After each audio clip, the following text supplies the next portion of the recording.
Are you ready for a story? This one is called The Christmas Gift by Grazia Deledda. The 5 Lobina brothers, all of them shepherds, were making their way back from the sheepfold to spend Christmas Eve with their family. This year it was an exceptional feast for them because their only sister was getting married to a very rich young man. As is tradition in Sardinia, the husband-to-be has to send his young fiancée a gift and then go and spend the feast day with her family. The 5 brothers wanted to support their sister and show their future brother-in-law that although they were not as rich as he was, they were strong, healthy, and united, like a team of warriors. They sent their little brother Fele ahead, a strapping youth of 11 with big gentle eyes, dressed in woolly skins like a little Saint John the Baptist. He carried a sack on his shoulders, and inside was a small pig that they had just butchered for dinner. The little town was covered in snow. Homes fixed to the mountainside, unlit, looked like they were sketched on white cardboard, and the church, surrounded by trees that were weighed down with snow and icicles, looked like one of those fantastic structures formed by the clouds. Everything was still. People in the town seemed to be buried under the snow. Fele had fun walking in the footprints he found on the snow-covered lane. They stopped at the rickety wooden gate opening onto the courtyard his family shared with another family of shepherds who were even poorer than they were. The 2 homes, as similar as sisters, lay one on each side of the yard. Smoke rose from the chimneys and a thread of light spilled from the small doors. Fele whistled to announce his arrival, and immediately, from the neighbour's door, a child appeared. Her face was red from the cold, and her eyes were filled with joy. "Fele! Hey, Alia!" he called, and walked up to her, where he could see inside the smoke from the fireplace in the middle of the kitchen. Around the fireplace sat Leah's little sisters. The eldest, yet a bit younger than Leah, was passing out raisins and singing a carol. That is, a lullaby for baby Jesus. "What have you got there?" asked Leah, touching Fele's sack. "Ah, it's the piglet. Your sister's fiancé sent his maid with a gift too. You'll have a wonderful feast," she said with a touch of envy. But then her tone changed, and with an impish smile she added, "And we will too." Fele tried to get her to tell him what she was talking about, but Leah closed the door in his face. So he crossed the yard to his own house. It smelled of festivities. It smelled of baked apple cake, of cookies made with orange peels and toasted almonds, and Fele found himself gritting his teeth as if he were already gnawing at all those things, delicious, but still hidden from sight. His sister, tall and slim, was already all dressed up, wearing a green brocade corset and a red and black skirt. Framing her pale face was a flowered silk headscarf, and even her shoes were embroidered and had a bow on them. Oh, she looked like a young fairy. Meanwhile, their mother, recently widowed, was dressed in black, and although she too was pale, she was so grim and haughty that she could easily have been taken for a witch, and her eyes, so similar to Fele's, had none of his wonderful gentleness. He pulled the piglet out of his sack. It was red with the blood smeared onto the hide. After handing it to his mother, he asked to see the gift his sister's fiancé had sent. Oh, yes, it was bigger. In fact, it was almost a pig. But the one he had brought was tenderer and not fatty, which meant it would be tastier. But what sort of feast will our neighbours have with just a few raisins, while we have 2 fine animals, and the cake, and the sweets? Thought Fele with distaste, still annoyed with Leah, who, after calling him over to him, had closed the door in his face.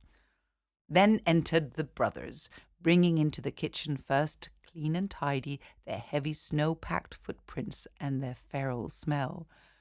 They were all strong and handsome, with black eyes and black beards, and were fitted in armour-like waistcoats, worn under sheepskin coats. When their sister's fiancé arrived, they all got up, standing beside her like bodyguards protecting her slim, slight figure. And it was not on account of her fiancé, who was no more than a boy, shy and pleasant, but on account of the man accompanying him, an elderly man of over 80, who turned out to be the grandfather of her fiancé. He had fought for the independence of Italy in his youth. Straight-backed and strong and dressed in baize and velvet, like a medieval gentleman with wooden gaiters on his strong legs, he greeted the 5 brothers with a military salute and then looked them over as if they were lined up for inspection. He was satisfied with all of them and with what he saw. He was then given the best seat in the house near the fireplace, and there they could all see on the breast of his jacket among the shimmering buttons a medal of honor glistening like a small star. The bride-to-be poured him something to drink, then she poured her fiancé something, and as he took his glass, he secretly slipped a gold coin into her hand. She thanked him with her eyes, then also discreetly went to show the coin to her mother and her brothers, starting from the eldest and working her way down to the youngest, while she brought each a glass filled to the brim. Feli was lost, and out of curiosity and for fun tried to take the coin from her, but she tightened her fist. She would rather have lost an eye. The old man lifted his glass, wishing health and happiness to all, and they all echoed his toast in unison. They then started conversing in an original fashion, that is to say, in song. The old man was a fine impromptu poet. He could improvise well, and the bride's eldest brother was just as talented. They challenged each other, reciting octaves on holiday themes, and the others listened on, echoing the lyrics and clapping. Outside, the church bells sounded, announcing the Mass. It was time to prepare the dinner. Their mother, with the help of Feli, removed the pork legs and stuck them on 3 long skewers, the handle fixed firmly to the ground. "You will bring the 4th skewer to our neighbours as a gift," she said to Feli. "They have the right to feast too." Happily, Feli grabbed the fat, juicy leg by the hock and went out into the yard. The night was freezing cold but calm, and all of a sudden it seemed as if the whole town had awakened in the fantastic light of the snow, because, along with the sound of the church bells, you could hear caroling and cries. Yet, in the neighbour's house, all was silent. Girls, still waiting near the fire, seemed to have fallen asleep while dreaming of their marvellous gift. As soon as Feli entered the room, they stirred, looking at the pork leg that he was swinging left and right like a thurible, but they said nothing. No, that was not the gift that they had been waiting for. Then Leah came running down the steps from her room. She accepted the gift without thanking him and answered Feli's questions impatiently. "My mother isn't feeling well, and my father's gone out to buy something wonderful. Go away." He was deep in thought when he returned to his house. There was no secrets or pain there. Everything was alive, bustling with joy. Christmas had never been so marvellous, not even when his father was still with them. Deep down, however, Feli was saddened by the thought of his neighbour's strange festivities. Then the church bell rang for the 3rd time, and the fiancé's grandfather struck his cane. "Come on, boys, get in line." They all got up to go to Mass. Only their mother stayed behind to mind the skewers, which she turned slowly over the fire to make a perfect pork roast.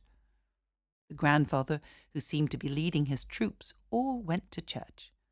The snow silenced their steps. Hooded figures appeared from every which way, lanterns in hand, projecting fantastic shadows and auras. They exchanged greetings, knocking on doors to summon others to the Mass. Feli walked as if he were in a trance, and he didn't feel cold at all. If anything, to him, the white trees that rose around the church looked like they were covered in almond blossoms. He felt under his woolly clothes as warm and happy as a lamb in the May sun. His hair, cold from the snowy air, seemed to be made of grass. He thought of all the good things he would eat in his warm house after the Mass.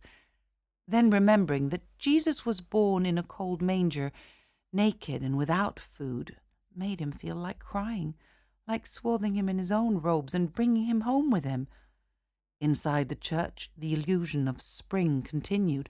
The altar was decorated with branches of strawberry tree covered in red berries, of myrtle, of laurel. The candle shone among the foliage, and the shadows it created were outlined on the sides, like on the walls of a garden. There was a nativity scene in one of the chapels, with a mountain made of cork covered in moss. The three wise men were descending cautiously along a steep path, and a golden comet illuminated their way. Everything was beautiful. Everything was light and joy.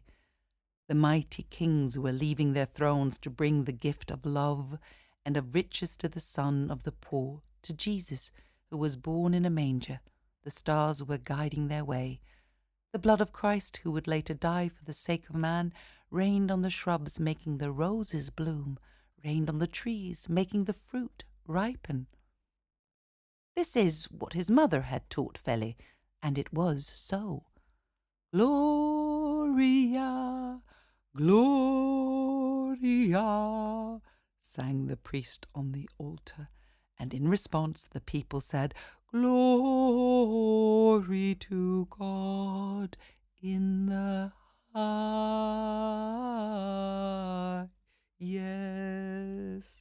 and peace on earth, goodwill towards men. Fele sang too, and he felt that the joyfulness that was filling his soul was the greatest gift Jesus could give him. He was a bit cold when they left the church because he'd been kneeling on the stony floor, but his happiness had not diminished. It had grown. The smell of roast that escaped the houses made his nostrils flare like those of a famished puppy, and he started running to get home in time to help his mother set the table for dinner. But everything was already ready.